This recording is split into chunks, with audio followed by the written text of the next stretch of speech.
bagaimana membangun budaya akademik ya, yang seperti sekarang ini kan ada program kampus merdeka. Kemudian bagaimana ini? Jadi proses berkelanjutan antara program yang satu dengan program yang sekarang ini, Prof. Apakah memang ya suka-suka ataukah memang ada nilai akademik yang akan dilanjutkan dari program yang sekarang ini, Prof? Silakan, Profesor Saidin. Bismillahirrahmanirrahim. Assalamualaikum warahmatullahi wabarakatuh. Waalaikumsalam. Alhamdulillah, salatu wassalamu ala Rasulillah wa ala alihi washabihi wa mawalah. Rabbi shrah li sadri wa yassir li amri wa hlul 'uqdatam min lisani yafqahu qawli, amma ba'du. Senang saya bersua kembali dengan Prof. Suteki, Prof. Fahmi dan Dr. Agus, alhamdulillah, dan hadirin sekalian. Tema yang cukup menarik dan cukup aktual ini ya, dibicarakan soal PT dan hegemoni atau perguruan tinggi dan hegemoni kekuasaan. Saya setuju apa yang disampaikan Pak Fahmi atau Prof. Suteki barusan, bahwa memang karakter perguruan tinggi itu memang bebas ya, artinya otonom, terutama dalam sisi keilmuan berpendapat. Tapi ini menarik karena cerita tentang bagaimana membangun budaya akademik begitu ya, berangkat dari fenomena sosial saat ini. Tadi saya menggelitik juga, ada seseorang yang mendapatkan gelar sampai 9 doktor honoris causa. IQ-nya berapa ya? Mungkin 213, Prof. Suteki ya. Jadi celaka 13 jadinya. Rasulullah itu cuma 1 gelarnya, tapi memahami semua karena dibantu wahid. Al-Amin, begitu kan? Al-Amin, begitu ya. Nah ini saya kira menjadi otokritik bagi kita yang terlalu mengumpulkan gelar, begitu ya. Karena memang kemampuan itu tidak perlu terlalu inilah ya, nanti orang masyarakat juga yang mengetahuinya. Nah, saya akan memulai dari budaya akademik. Kalau kita cerita tentang akademik atau intelektual itu kan berpikir ilmiah, ya, berpikir ilmiah. Salah satu bentuk berpikir ilmiah itu atau ciri berpikir ilmiah itu yang pertama jujur, ya, jangan ngebohong. Kalau pembohong itu kan jadi plagiat kesananya kan ya, sudah jelas itu sangat tercela di perguruan tinggi yang namanya plagiator itu kan. Jadi makanya ini harus jujur. Jujur itu berdasar pada fakta. Lagi-lagi fakta juga itu, kalau faktanya dibohongkan, statistiknya berubah-ubah macam-macam dan berujung pada pendapatnya juga macam-macam, begitu kan? Kemarin itu halal, sekarang halal, besoknya jadi haram, begitu kan? Atau sebaliknya, yang tadinya haram, harem jadi halal gitu ya. Ini macam apa ini? Apalagi kalau hanya berdalih pada, ya maaf ya, ini dalam kajian hukum Islam mungkin Prof. Suteki ya, itu kalau menghukumi dengan Al-Quran dan Sunnah itu memang sudah harus seharusnya begitu sebagai umat Islam. Kok ini lebih menonjol usul fikihnya begitu ya ketimbang Quran dan Sunnahnya gitu ya. Ini kan keliru ini ya. Wah, atas nama ulama, atas nama siapapun, kalau memang lebih mengedepankan usul fikih daripada Quran dan Sunnah, itu dipertanyakan, saya bilang, komitmennya kepada ketuhanannya kan begitu ya. Itu ya, jadi masalah yang pertama, ciri berpikir ilmiah itu adalah harus jujur, ya, harus jujur. Nah, dalam perilakunya gimana? Dalam perilakunya itu mikir dulu baru ngomong, kan begitu ya. Saya sering dikritik anak saya yang balita itu, ayah katanya kalau ngomong mikir dulu karena dia minta mainan. Pinter itu anak, ketika kita sedang sibuk, ayo minta anu, akhirnya ya, nah tidak mikir kan kita. Saya itu menggelitik juga itu pertanyaan anak itu. Aduh, saya bilang betul juga ini anak kecil itu, karena mungkin masih bersih kan gitu ya mikirnya anak ini. Jadi mikir dulu baru ngomong katanya. Ya, ketika satu saat dia minta sesuatu dibelikan, nggak ada deh uangnya, nggak bawa deh. Loh, makanya harus mikir dulu baru ngomong. Nah, itu kena juga kita dampratnya ketika di tempat mainan kita dibelikan kan gitu ya. Nah ini makanya literasi itu merupakan salah satu kunci begitu ya untuk membangun kebiasaan atau budaya akademik. Yang kedua, ciri berpikir ilmiah itu sistematis begitu ya. Sistematis itu kalau umpamanya kita mengejar sebuah predikat gelar tadi, maka itu bertahap juga kan berpikirnya itu. Bertahap juga, tidak loncat begitu ya. Kalau loncat itu ujung-ujung jadi profesor saja begitu ya. Apakah itu profesor tetap atau tidak tetap? Kalau profesor tidak tetap mungkin tetap memahami begitu ya. Tidak tetap itu malam Selasa Kliwon sama Jumat Kliwon jadi profesornya. Kalau di luar itu tidak. Itu kan tidak tetap, itu bisa ditafsirkan begitu ya. Cuma malam Selasa Kliwon sama malam Jumat Kliwon saja jadinya. Nah, ini kan menjadi dagelan pada akhirnya itu ketika gelar akademis itu ya atau jabatan fungsional akademis itu diobral, apalagi profesor, doktor saja kan mungkin tidak semudah itu gitu ya. Di perguruan tinggi kami juga cuma beberapa orang selama berdirinya perguruan tinggi itu hanya 3 orang kalau tidak salah itu di tempat kami itu. Untuk itu kan tidak semudah itu. Nah kemudian berpikir ilmiah itu tentu harus logis ya, komprehensif. Tadi Prof. Sutaki menyampaikan juga harus radik ya, mendasar berpikirnya itu. Kalau memang ada sesuatu yang prinsip ya, lantas berubah padahal itu prinsip karena kepentingan-kepentingan tertentu, itu berbahaya juga. Jadi kebenaran ilmiah itu tercederai gitu ya. Kebenaran ilmiah itu dikotori oleh kepentingan-kepentingan tertentu. Bisa dibayangkan ketika yang kebenaran ini dari Tama 1, 2. Awas loh, kalau tidak 2, kalau tidak 3, nah ini kekuasaan kan gitu. Jadi 1 dengan 1 mestinya 2, karena ada intimidasi harus 3, terpaksa nyebut 3-nya itu sambil jelalatan sana sini.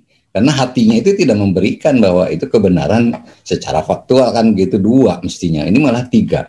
Nah itu kan saya kira juga terganggu ya.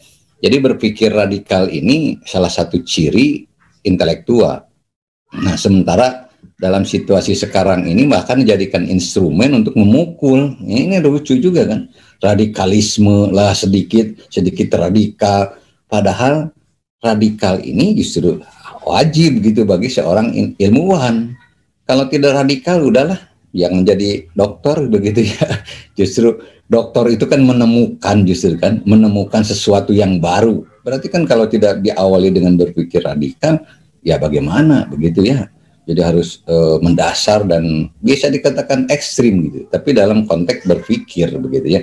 Nah kalau seandainya tidak berani menyampaikan pendapat, wah celaka juga. Nah kemudian berpikir ilmiah itu tadi harus literasi gitu ya, literasi itu harus punya rujukan yang jelas. Kalau tidak punya rujukan yang jelas, saya kira dipertanyakan. Siapapun bisa mengatakan ini kata saya. Makanya kalau anak-anak ya, kalau saya membimbing mahasiswa skripsi S1, S2 atau S3, kalau anak-anak S1 kan ini kata saya begini, saya bilang jangan dulu kamu berani mengatakan kata saya dulu deh. Nanti kalau sudah kamu profesor baru boleh begitu ya. Secara etikanya kan begitu. Ini kata orang aja dulu, kata orang dulu. Justru karena jelas menyebutkan kata orangnya, makanya jadi profesor saya bilang gitu ya. Ini kan sederhana aja kan ya. Itu karena budaya literasi. Kalau kata saya orang tidak percaya. Siapa sih kamu itu? Nah kan gitu ya. Yang lebih lucu lagi meneliti prestasi sendiri kan itu aneh juga ya. Jadi bisa meneliti prestasinya sendiri, subjektivitasnya sangat luar biasa kan itu ya. Jadi tidak mencerminkan adanya budaya akademik secara bertahap tadi gitu ya. Itu makanya humoris Kausar kata Pak Fahmi tadi benar, saya setuju itu. Humor-humoran aja, kasihan kan jadi dagelan gitu ya. Apa namanya? Ya itulah, masyarakat tidak mendidik kan.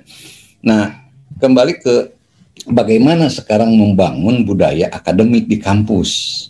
Saya kira kita jangan terlalu jauh dulu lah. Kita memulai dari diri kita sebagai para dosen begitu ya. Yang mengajar itu harus persiapan yang baik gitu, disiplin kan itu ya budaya, sehingga membentuk kepribadian mahasiswa itu menjadikan dosen itu sebagai suri tauladan begitu ya, berpikir objektif, menilai itu bukan karena, nah itu boleh juga jadi hegemoninya itu kekuasaan dosen itu. Ya zaman dulu lah, zaman jahiliyah di kampus kan begitu ya Pak Fahmi ya, zaman dulu kita kuliah. Jadi siapa yang dekat dosennya nilainya bisa lebih bagus kan gitu ya. Ya mungkin juga ada pertimbangan-pertimbangan lain, mungkin dosen yang memberikan bonus seperti itu. Tetapi sebetulnya harus objektif kan begitu ya, harus jujur lah kan gitu. Nah berangkat daripada kejujuran tadi. Nah suasana di kampus sekarang ini mungkin hampir merata ya. Kalau kita pengalaman kita dulu itu memang betul-betul merasa ditempa begitu dengan berbagai kesulitan kuliah itu dulu ya, sangat-sangat luar biasa. Masa ada satu kelas itu 40 orang yang lulus 3 orang terus aja hair melulu kan begitu ya. Ternyata mungkin ada sesuatu, oh benar kitanya belum benar ini kayaknya. Kuliah juga jarang begitu, pengen lulus kan gitu ya. Jadi pantas kan. Tetapi ada juga yang sebaliknya gitu ya. Karena terlalu banyak mahasiswanya, memeriksanya tidak sempat karena esai begitu ya. Atau bacanya juga kalau punya mahasiswa 100 orang membuat memeriksa soal 100 itu memang ini kan. Nah di situ ada keterampilan menyusun soal yang bagus supaya tidak terlalu capek untuk memeriksanya gitu ya. Nah ini kan kebiasaan tadi itu tidak nyontek begitu ya. Itu kan harus dibangun begitu sehingga tidak melahirkan para lulusan yang tadi ya itu tidak mencerminkan budaya intelektual murni, malahan intelektualnya itu ya tanda petik begitu. Mungkin saja ini ya Bapak-bapak, saya juga agak khawatir ini budaya akademik di zaman modern ini banyak terkontaminasi dengan hoax begitu ya.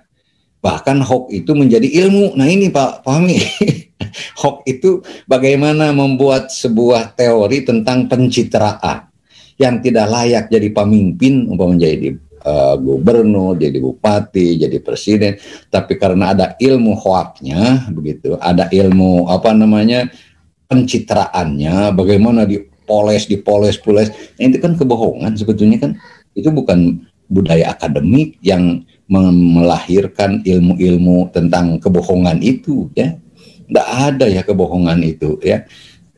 Katanya kalau ke istri boleh berbohong, bohong apa? Ibu semakin tua itu semakin cantik, itu kan bohongnya. Tapi Imam Ghazali katanya boleh lah itu berbohong itu, tidak sesuai dengan fakta. Mana ada yang semakin tua semakin cantik kan begitu ya, tidak ada kan. Nah ini itu boleh bohong gitu katanya supaya menyenangkan istrinya kan gitu ya. Nah itu tapi di dalam tidak boleh diterapkan dalam akademik. Bapak semakin tua itu semakin cerdas, sudah banyak lupa malahan kan gitu ya. Nggak lucu kan. Sudah pikun kok. Jadi ya memang tradisi di kita baru jadi profesor kalau sudah ubannya keluar kan begitu ya. Jadi mungkin itu yang tradisi di kita, semakin tua mungkin semakin matang begitu, tidak gosong begitu ya.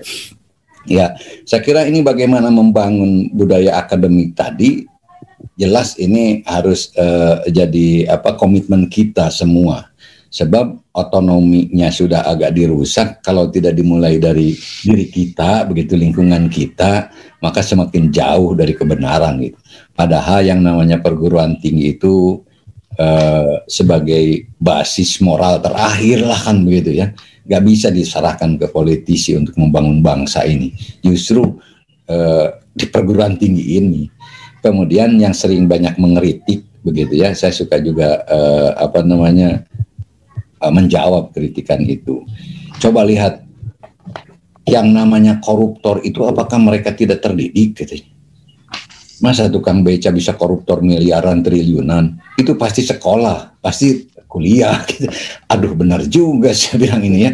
Koruptor itu kan lahir dari para, nah, makanya kemarin ada yang mengkritik Pak Mahfud ya, itu bersemaraknya koruptor itu adalah tanggung jawab perguruan tinggi. Sementara perguruan tingginya dikebiri, ya bagaimana bisa melahirkan para lulusan yang jujur begitu ya. Kalau perguruan tingginya ya itu terhegemoni dengan kekuasaan gitu ya. Saya kira ini yang menjadi komitmen kita bersama, bagaimana membangun kejujuran itulah.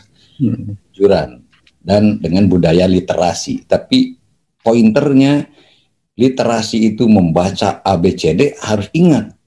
Iqra bismi rabbikal ladzi khalaq. Membaca itu harus atas nama Tuhan, harus nama Allah. Kalau membaca saja membaca, tadi muncul ilmu-ilmu hoak itu tadi, karena tidak berdasar nama Allah, gitu ya. Makanya Iqra bismi rabbikal ladzi khalaq itu doktrin pertama kepada Nabi Muhammad ya. Baca semua ini, alam semesta, fenomena, ya literasinya, tetapi harus atas dasar nama Allah. Iqra bismi rabbikal ladzi khalaq, khalaqal insana min 'alaq. Gitu ya. Saya kira itu pembuka lah, mudah-mudahan kita bisa membangun budaya akademik ini dalam situasi apapun begitu ya. Tentu hasilnya akan berbeda ketika otonomi perguruan tinggi sudah dikotori. Tentu budaya akademik pun terbawa kan begitu ya Prof ya. Jadi budaya akademik juga akan ikut serta dikotori begitu ya. Yang ya begitulah, seperti gelar honoris causa kepada siapa saja tanpa ada proses, padahal apalagi jadi guru besar itu sampai bulak-balik itu ya Prof Suteki, kita mengalami bulak-baliknya berkas itu sampai berapa kali, udah kening lah, apalagi sekarang harus ada Scopus lagi ya, waduh Scopusnya 2 atau 3, saya 1 aja payah dulu gitu ya mendapatkan ya, karena apa ya itulah mungkin aturannya seperti itu.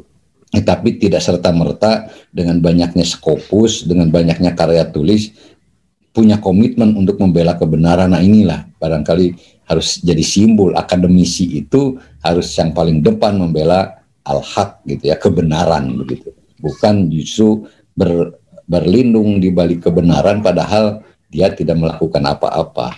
Itu ya. Faiza Farogda Fansab sudah selesai 1 ya, ayo kita jalan lagi, dengan lantas baru digebrak dikit langsung ya itu konsekuensi hilang jabatan itu ya. kalau konsekuensi pahit itu. Tetapi nanti Pak di akhirat itu jabatan kita lebih banyak, insya Allah, mudah-mudahan di sorga itu tidak perlu jabatan, itu sudah tinggal segala macam siap gitu kan. Silakan aja mereka sekarang bersenang-senang, tapi ingat, al-yauma nakhtimu ala afwahihim wa tukallimuna aydihim wa tashhadu arjuluhum bima kanu yaksibun. Itu Quran mengingatkan. Hari itu dikunci Pak, tidak ada pengacara pas sudah kia. Tidak ada, malaikatnya nggak bisa dicogok, itu hakimnya juga langsung pukul aja apa adanya. Tidak ada, dikunci mulut kita itu. Al-yauma nakhtimu ala afwahihim wa tukallimuna aydihim, tangan kita yang berbicara. Wa tashhadu arjuluhum, disaksikan dengan kedua kaki kita. Mau apa kamu, katanya dulu, mana coba pembela kamu itu dulu, buktikan, datangkan. Ternyata para pembelanya juga bermasalah, sedang menghadapi pertanyaan. Ya, itu saja dulu. Assalamualaikum warahmatullahi wabarakatuh. Waalaikumsalam warahmatullahi wabarakatuh.